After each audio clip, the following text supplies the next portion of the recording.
We're starting off this episode a little different. One of the things that we haven't really talked about is that we did live a long time in Corpus Christi, but that's not where we're both from. I hope y'all can hear this okay. I'm actually from Lafayette, Louisiana, and Alan is from East Texas, Marshall. And today we are in Bandera, Texas for the Mardi Gras parade. So I had to come check it out.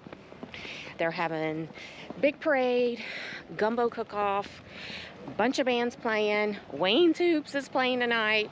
So we're gonna be here for all of that, and we're gonna get our little take on the Mardi Gras parade here, see how they can measure up to South Louisiana. We'll take y'all along, drop in some sights and sounds, and then we'll meet y'all back at the rig for a little recap. Talk to y'all soon. Welcome to 99 Adventures, the podcast where the campsite stories are all about the RV lifestyle. We're your hosts, Alan and Kim, fellow lovers of all things RV living. Here on 99 Adventures, we explore the highs and pickups of life on wheels, whether it's discovering hidden gems off the beaten path or tackling the realities of RV living. But we're not just about the travel, we're about the taste, too. In every episode, we'll cook up something special right from the RV kitchen or campsite. So get hooked up, grab your skillet, and let's hit the road. It's time for 99 Adventures, where the journey and the flavors never stop. Here is a native Louisiana crew from the hometown of Wayne Toops, proudly in Louisiana. They share the Mardi Gras spirit. We're doing it right here.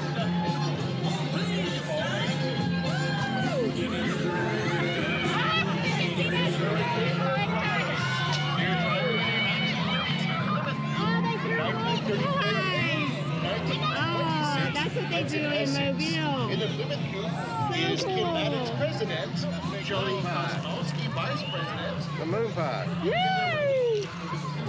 The Bandera Chamber. Shout out to our Mobile folks who put the moon pies on the map. This novel by Larry McMurtry.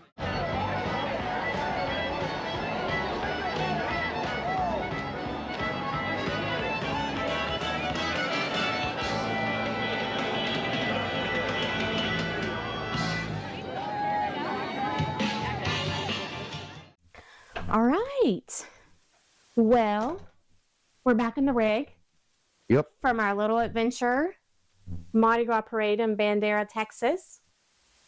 But before we get going on that and talking about that, What's cooking? that's right, because I'm the one cooking today. She can cook. I can, Yes, a little bit. but y'all just watch. He will be over here taking over in no time. No. Not this time. Not this time? No. Okay. We'll see. Today, we are making crawfish etouffee to go along with Whole Mardi Gras. Mardi Gras. theme. We are thick in the Mardi Gras season as we record this. And so that's what we're going to be cooking is crawfish etouffee. I've got butter melting right here in the pan, and I'm about to saute up some crawfish tails.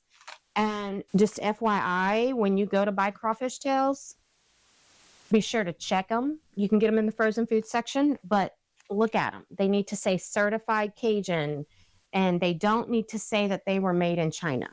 If that's what it says, put them back. Crawfish really technically weren't made in China.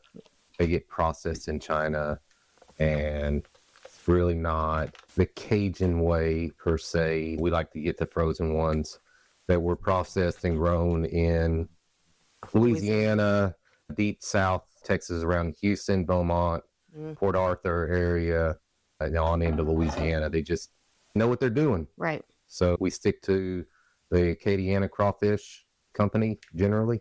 Yep. And stay away from that China stuff. So I hope we don't offend anybody by that, but that's just keeping it real, right? So, okay, Mardi Gras in Bandera, Texas. I have to say, we had a great time. I'm just going to do a little bit of background on Mardi Gras. First of all, when I saw this, that Bandera was going to have a Mardi Gras parade and a whole weekend of music and all of this stuff, I knew... A gumbo cook-off. I knew I wanted to just see how they do it, see how they measure up.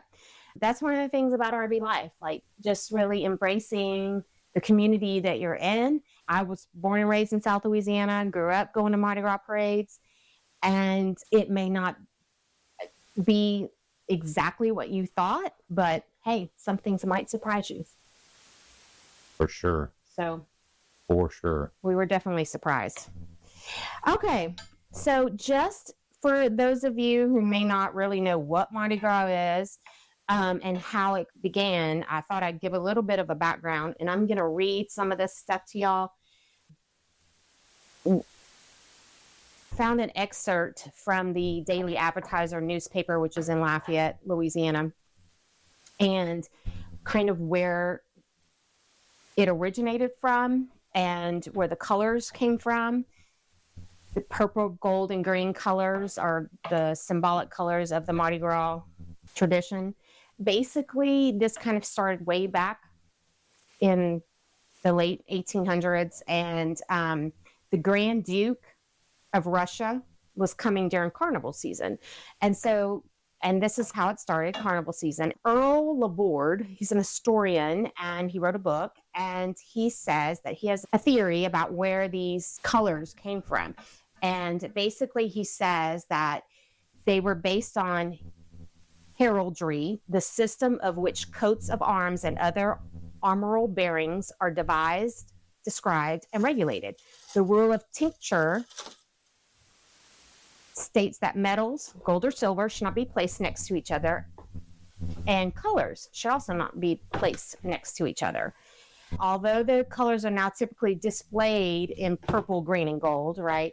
And that really doesn't go with the rule of tincture. One of the original Mardi Gras associations out of New Orleans, the Rex organization, might have been trying to create a tricolor to represent its kingdom. And when there's a kingdom, there's always flag and kings, and we'll get to that too.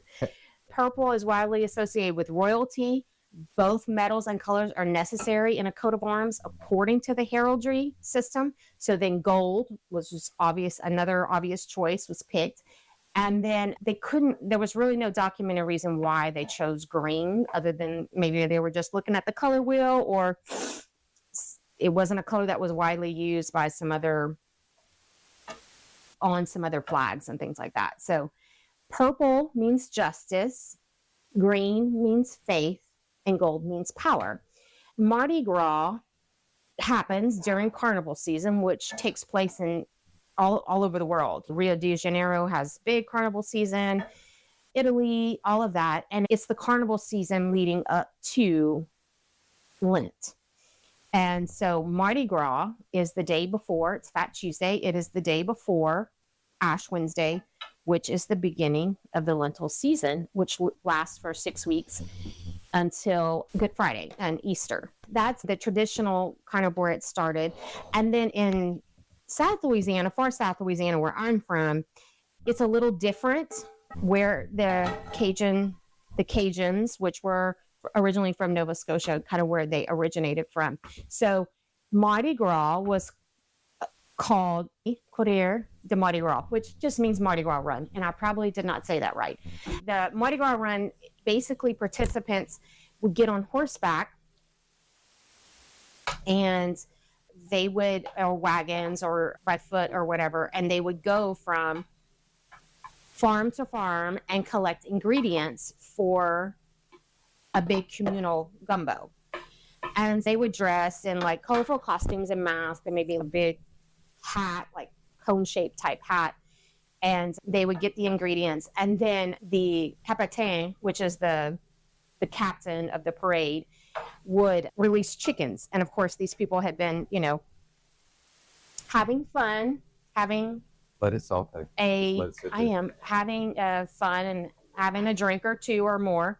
And so it was quite the comedy of them trying to chase those chickens and catch them for the gumbo, because the main ingredient for gumbo in South Louisiana is chicken, as well as sausage. That is kind of where the differences between the two kind of celebrations of carnival season and what they look like. And the Mardi Gras run still takes place in a lot of the little towns around Lafayette, even today. Church Point, Eunice, Mamou, they still do this, where the individuals, the participants, they dress up in the costumes and they kind of go around. There's usually a music associated with it, maybe a band on a trailer type stuff. And they go around and to get ingredients and beg for the ingredients for the gumbo. They still do it the traditional way, just to kind of pay tribute to where the Mardi Gras originated. For those of you that do not know, Mardi Gras didn't, even though it's one of the biggest, if not the biggest thing in Louisiana, celebration-wise, Mardi Gras actually did not originate in Louisiana. Yeah, it's a big debate. So it's a big debate. History will say that actually Mardi Gras started in Mobile, Alabama. Mobile, Alabama, of all places. And so while Mardi Gras is huge in Louisiana and New Orleans, and as far as I'm concerned, they do it like no other. It actually originated in Mobile, Alabama. Yeah. So, and then from Mobile, Alabama to Bandera, Texas. Yes. Right. Because what the other thing we haven't really divulged on this is that I went to high school and some of my college in Mobile. So I lived there for 8 years. So I've been able to experience Mardi Gras in Mobile, in Lafayette, in Mamou, even in Corpus. They have barefoot Mardi Gras. And then this past weekend in Bandera, Texas. So that's been really, really neat to see how everybody does it.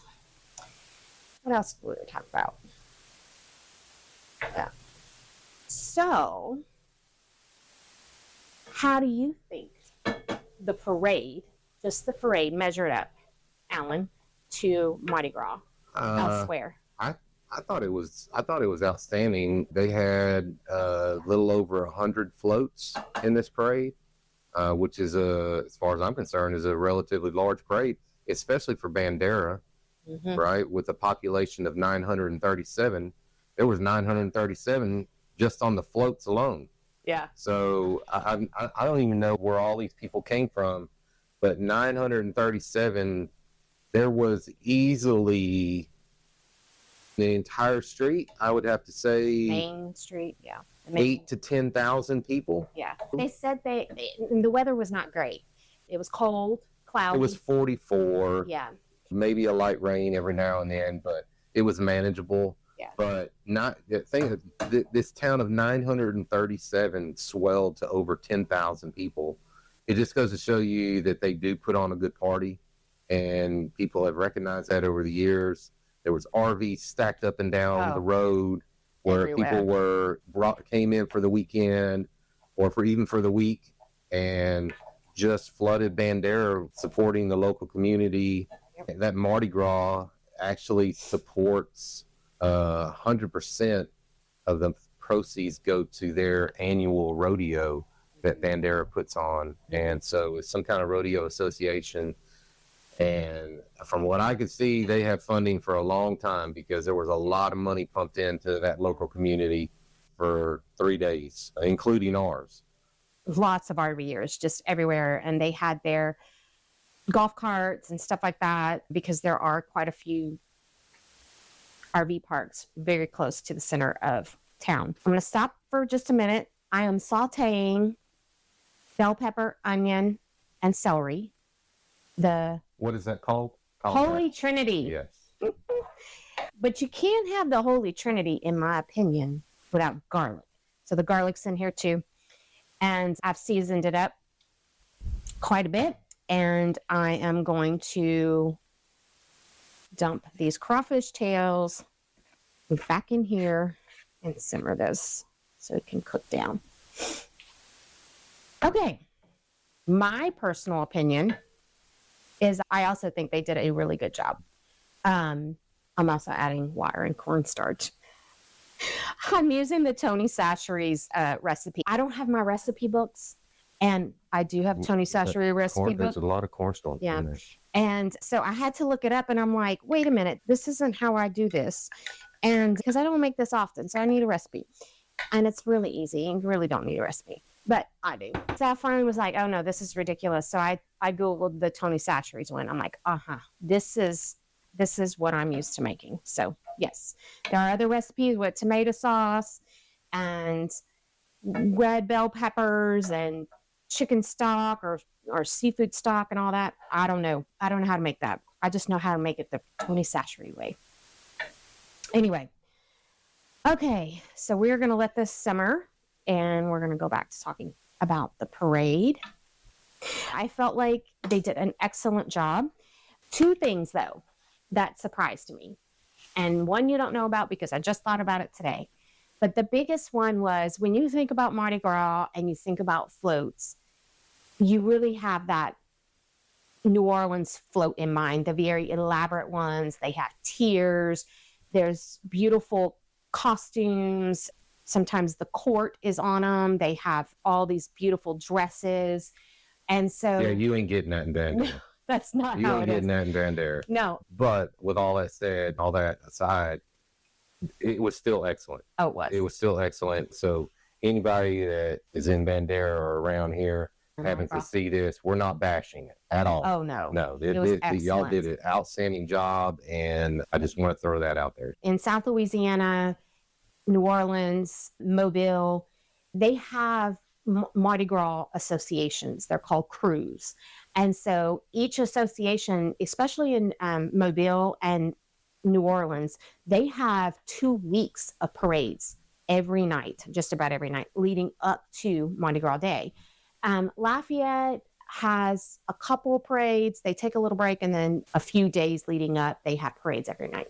And those crews, they work all year. This association, they work together to develop the floats for the parade, the theme, that kind of thing. Normally, each crew has and this is crew spelled Krewe, okay? A crew, Mardi Gras crew. They usually have someone that's named the king or queen, or they have a name for it or whatever. That's the leader for the year. So this is a little different. This is more like a hometown Mardi Gras parade. So the other thing I realized that was missing. The one thing was missing.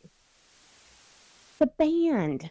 The high school bands are always involved in the Mardi Gras parades. In Mobile, in Lafayette, I mean, always. Like you would see at the Rose Parade or whatever. There was no marching band. Yeah, that's... Or like in New Orleans, they walk around, play the trumpet, play all kinds of the instruments and stuff, and they walk in the parade or whatever. And I think that's the one thing that's missing that I was used to in the other parades. Different area, different things. Yeah. But it's funny because one of the best floats, decorated wise, was one from Louisiana. It was from Crowley, Louisiana. But yeah, excellent job. It was easy to get to. We just happened to park at the museum, the Frontier Museum here in Bandera, or there in Bandera. And we just walked a couple of blocks. We were right at the courthouse. They had someone announcing each of the floats to talk about who they were. That was kind of interesting. There was a lot of local businesses in the parade. I think they probably use it as their good advertising for people who come there. And it was family friendly. There was lots of beads, doubloons, footballs, candy, all kinds of things thrown. And the float from Crowley was the one that threw the moon pies. And so that is something I will say I was not used to seeing moon pies thrown at Mardi Gras parades until we moved to Mobile and started going to the Mardi Gras parades there. Wow. And I don't know. I don't think I'd be sitting on that sink like that. Wow. I would not. It's fine. Okay.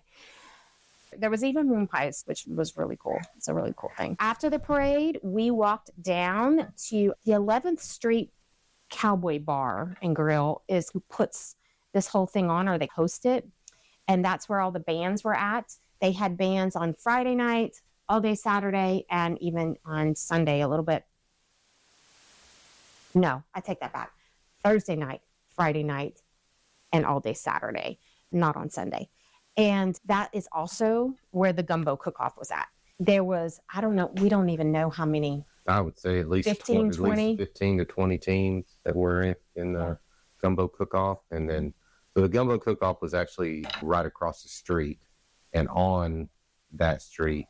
And then you walked in with these swinging Western doors. Yeah, like you're walking into a saloon. You're walking into an old-timey saloon. Yeah. And then you just walk into this holy grail of just awesomeness. And the setting of this place was just absolutely amazing. It was a decked area with huge oak trees growing through it. It's completely fenced off. You cannot see the road. They have a stage. Big, huge stage to accommodate almost any kind of band. Mm-hmm. I made a comment that, with the bands that were there and the music that they were playing, that if someone was to have dropped you off from a helicopter with a blindfold on and dropped you right in the middle of that venue, there was no way you would have known that you were in Bandera, Texas. That's how good of a show and festival that they actually put on. Definitely making plans for going back next year. Okay, that was going to be my question. Yeah, definitely making plans. Are we going to do this again next year? Yeah, definitely making plans for going back next year. Going to get our own little crew together and make a weekend out of it and just embrace it. But the whole point of this segment is to talk about and go over embracing being where you're at, regardless of whether that is on a lake or on a river or whatever. Supporting the community that you are in and around, it's a good experience for you because you get to see different things, kind of mom and pop-ish type stuff.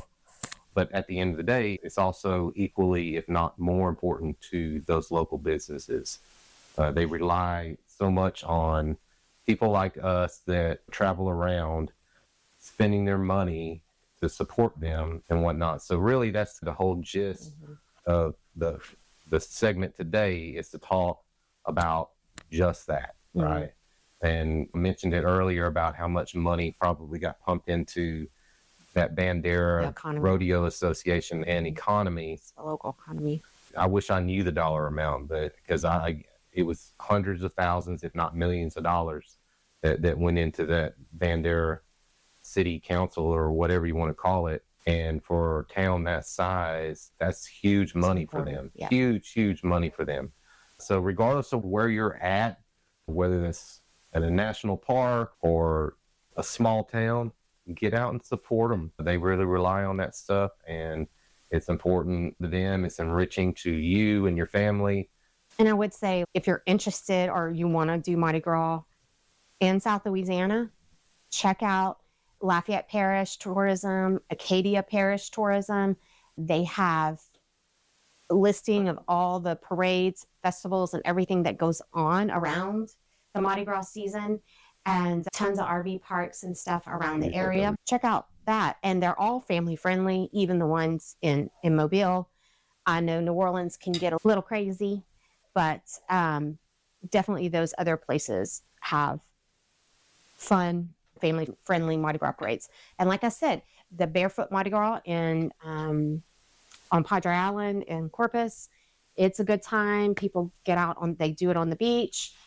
They decorate their golf carts. It's a good fun time. And it is also a fundraiser for a school there on the island. So most of this stuff does go back into the community in some way, shape, form, or fashion. So But I wanted to also touch on the food because we're not just about the travel. Remember, we're about the flavors too. And so some of the the top 3 foods for Mardi Gras foods. Number 1, gumbo. So just like Bandera had the gumbo cook-off, that's a big thing that goes on. The other one, I don't know, it might even be bigger, is king cake. And if you've never had king cake, it's done 2 different ways. The way that I like and the way that I'm used to is it's the breading. It's a cake made out of a leftover dough. And then you can get them plain or you can get them stuffed with like Bavarian cream or strawberry or lemon or chocolate, that kind of stuff. Then it's got the like cream cheese icing over it, that kind of thing. And then the other way that I've seen it made is it's like a cinnamon roll. And then still with the cream cheese or icing on top. And then, of course, the king cake comes with a little baby, and that's inserted into the cake. And whoever ends up with that slice or piece of the cake that has the baby in it, you're on deck to bring the king cake next year. That's the rule. The other thing that's real popular is around Mardi Gras is it's the kickoff for crawfish season. And of course, that's very big in South Louisiana. This gets them going and gets the crawfish season going. And that pretty much lasts until the first, maybe the middle of May. And so that leads all the way into Easter and through the Lent season and all of that. That was the other thing I wanted to just talk about, were the foods that were associated around. And of course, crawfish etouffee, which is what we're cooking today. Was there anything else that we wanted to touch on? No, kind of some off-topic things. We had, as we've talked about, I think we talked about the fixes that we've had to go through on this unit, and finally got the furnace fixed. And we thought, man, that's going to be great. We talked about the pipes freezing, and once we get the furnace going, then we won't have that problem anymore. Well, not so much. We had a couple of days, mornings, nights that were hit down into 19, 18, 17 range. And sure enough, frozen pipes. And that's with the furnace running.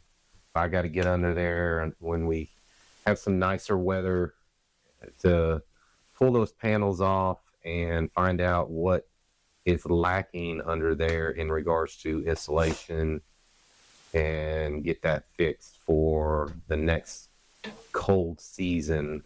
I think we're pretty much going to start coming out of our winter here in South Texas, and so maybe 1 or 2 more freezes. I doubt it. It's going to get pretty close to it, but I don't believe it's going to be any pipe freezing. Taking showers at night, planning ahead, thinking outside the box again. We've talked about that before. You got to think a little bit differently in an RV. The other thing that is really cool, and again, it's completely off topic, but we've got 2 wiener dogs. We've talked about them before, and here in the RV park, and we had another couple that is from Idaho that pulled in, and they had a beagle, and that dog was amazing. He was trained amazing.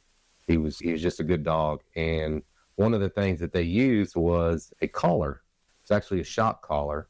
The Garmin brand. Mm-hmm. And if that dog went off away from them at any that they didn't feel comfortable with, they would hit the beeping, because it actually has 3 settings on it: a beeping, a vibration, and a shocking mechanism for training purposes. And they would just hit the beeper and he'd come right back. So I wanted to give a plug to our new system. It's called Jugbo. It comes with a remote, and this system came with 2 collars, and we've started with our dogs, training them. And it also has the 3 settings on it, and we have yet to use the shocking mechanism. All we've had to do is use the beeping sound, and that is enough for them to come back and stay at my feet. I've been going every day after I get home and take them for a walk off leash in the RV park. Well, not in the main RV park, and down in a section that's. But eventually we'll get there, and it's just been great. I cannot believe the reaction that we're getting from older dogs. They always say you can't teach an old dog new tricks. That's not true, because these things have been amazing so far. But anyway, I wanted to give that plug out to this system that we bought. I think we're pretty much wrapped, right? Yeah, we're just gonna make rice. And this is my favorite, the Cajun country rice on the Hotma. But this one's my favorite, so if you can find it, get it. Okay, yeah, I'm just getting the water boiling because can't have crawfish etouffee without rice. And just like that, another journey comes to a close on 99 Adventures. So join us in a toast. Here's to RV life, tasty meals, and adventures still to come. Peace. Enjoy your next adventure, and bon appetit.